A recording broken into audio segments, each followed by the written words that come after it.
আজ বলবো শ্রীমদ্ ভগবদ গীতার কিছু বহিরঙ্গা জ্ঞান সম্পর্কে। শ্রীমদ্ ভগবদ গীতা পড়লে বা শুনলে কি কি জানা যায়, শুনে দেখুন আপনার জীবন বদলে যাবে। তাহলে চলুন ভিডিওটি শুরু করা যাক। 1 নম্বর, গীতা হলো সমস্ত শাস্ত্রের সারথিসার। এমনকি গীতায় এমন কিছু আছে যা অন্যান্য কোনো শাস্ত্রেই পাওয়া যায় না, যেমন পঞ্চম পুরুষার্থ। 2 নম্বর, মহাভারতের ভীষ্ম পর্বের 25 থেকে 42 নম্বর অধ্যায়ের এই 18টি অধ্যায় হলো শ্রীমদ্ ভগবদ গীতা বা গীতা উপনিষদ। 3 নম্বর, গীতায় 700টি শ্লোক আছে। তার মধ্যে ধৃতরাষ্ট্র বলেন 1টি শ্লোক, সঞ্জয় বলেন 40টি শ্লোক, অর্জুন বলেন 85টি শ্লোক, ভগবান শ্রীকৃষ্ণ বলেন 574টি শ্লোক, আর পুরো গীতায় 9580টি সংস্কৃত শব্দ আছে। 4 নম্বর, গীতার 18টি অধ্যায়ের মধ্যে প্রথম 6টি অধ্যায়কে বলে কর্মশতক, মাঝখানের 6টি অধ্যায়কে বলে ভক্তি শতক, আর বাকি 6টি অধ্যায়কে বলে জ্ঞান শতক। এর মধ্যে ভক্তি শতক হচ্ছে সর্বশ্রেষ্ঠ, আর ভক্তি শতকের মধ্যে 9 অধ্যায় হচ্ছে সর্বশ্রেষ্ঠ, আর নবম অধ্যায়ের মধ্যে 34 নম্বর শ্লোক সর্বশ্রেষ্ঠ। 5 নম্বর, গীতা পড়লে 5টি জিনিস সম্পর্কে জানা যায়: ঈশ্বর, জীব, প্রকৃতি, কাল ও কর্ম।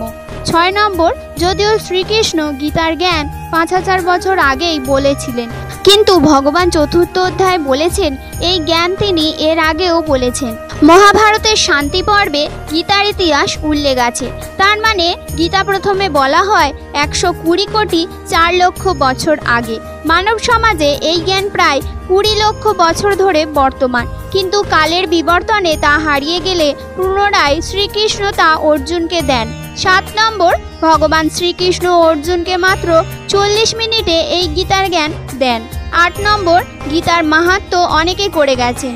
তার মধ্যে শ্রী শঙ্করাচার্য স্কন্দ পুরাণ থেকে শ্রী ব্যাসদেবের শ্রী বৈষ্ণবীয় তন্ত্রসারে গীতা মাহাত্ম্য আছে, আর পদ্ম পুরাণে দেবাদিদেব শিব কর্তৃক 18টি অধ্যায়ের মাহাত্ম্য বর্ণনা করেছেন।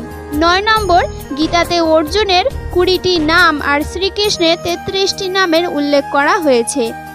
10 নম্বর, গীতাতে ময়াকার অনেশ্বর মাং এবং ময়াকার ময়িকার মামের কথাটি বেশি আছে। যোগ শব্দটি আছে 78 বার, যোগী আছে 28 বার, আর যুক্ত আছে 49 বার। 11 নম্বর, গীতার 2য় অধ্যায়কে বলা হয় গীতার সারাংশ। 12 নম্বর, ভগবান যখন বিশ্বরূপ দেখান তখন কাল থেমে যায়। 13 নম্বর, ভগবান শুধু যুদ্ধের আগেই গীতা বলেনি, 18 দিন যুদ্ধের মাঝখানেও গীতা বলেছেন। 14 নম্বর, গীতায় অর্জুন 16টি প্রশ্ন করে আর কৃষ্ণ তার 574টি শ্লোকের মাধ্যমে উত্তর দেন। 15 নম্বর, পুরো গীতার সারমর্ম মাত্র 4টি শ্লোকে বর্ণনা করা হয়েছে, 10 অধ্যায়ের 8 থেকে 11 নম্বর শ্লোকে। 16 নম্বর, পুরো গীতায় অর্জুন 45 নামে কৃষ্ণকে সম্বোধন করেছেন, আর কৃষ্ণ অর্জুনকে 21টি নামে সম্বোধন করেছেন। 17 নম্বর, গীতায় পঞ্চম অধ্যায়ের 13 থেকে 16 নম্বর শ্লোকে 3 জন কর্তার কথা বলা হয়েছে। 18 নম্বর, গীতায় 3টি গুণ, 3টি দুঃখ আর 4টি আমাদের প্রধান সমস্যার কথা বলা হয়েছে। 19 নম্বর, ত্রিশকী গীতার জ্ঞান যা বেদ ও বেদান্তরের সার 15 অধ্যায়ের 16 থেকে 18 নম্বর শ্লোকে আছে। 20 নম্বর, গীতায় 26টি গুণের কথা বলা হয়েছে আর 6টি আসরিক প্রবৃত্তির কথা বলা হয়েছে। 21 নম্বর, নরকের 3টি দ্বারের কথা বলা হয়েছে: কাম, ক্রোধ ও লোভ। 22 নম্বর, গীতার 18টি অধ্যায়ে ব্রাহ্মণের 9টি গুণ, ক্ষত্রিয়ের 7টি গুণ, বৈশ্যের 3টি গুণ আর শূদ্রের 1টি গুণের কথা বলা হয়েছে। 23 নম্বর, 3টি কর্মের প্রেরণা আর 3টি কর্মের আশ্রয়ের কথাও বলা আছে। 24 নম্বর, বেদান্ত শাস্ত্রের সিদ্ধান্ত অনুসারে কর্মসমূহের সিদ্ধির উদ্দেশ্যে 5টি নির্দিষ্ট কারণের কথা বলা হয়েছে। 25 নম্বর, গুণ অনুসারে 3 প্রকারের ত্যাগের কথা বলা হয়েছে।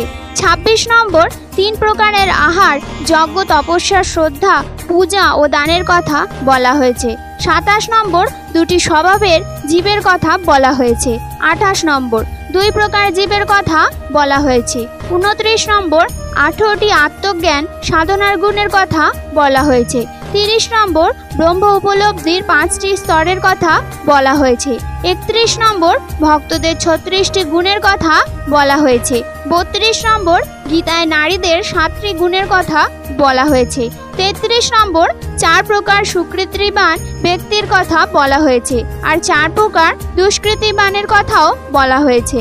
34 নম্বর জড়া প্রকৃতির 8টি উপাদানের কথা বলা হয়েছে।